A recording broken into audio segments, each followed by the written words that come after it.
Hey everyone, today I'll show you how to add money to your Venmo account so you're ready to pay friends or make purchases anytime. First, the easiest way is by linking your bank account. Open Venmo, tap your profile icon at the bottom, then go to Settings and select Payment Methods. Tap Add Bank or Card, then choose Bank, and follow the verification steps. Sometimes you can verify instantly by logging into your bank, but other times Venmo will send tiny deposits under $2 to confirm your account. That usually takes a business day. Once verified, you can add money from your bank to Venmo and even transfer your Venmo balance back to your bank if needed. Another option is adding a debit or credit card. From Payment Methods, tap Add Bank or Card, then choose Card. Enter your card info manually or with your phone camera.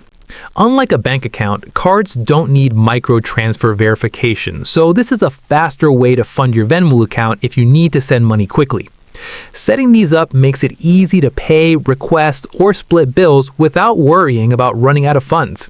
If this helped you, make sure to like, subscribe, and comment which Venmo tips you want me to cover next.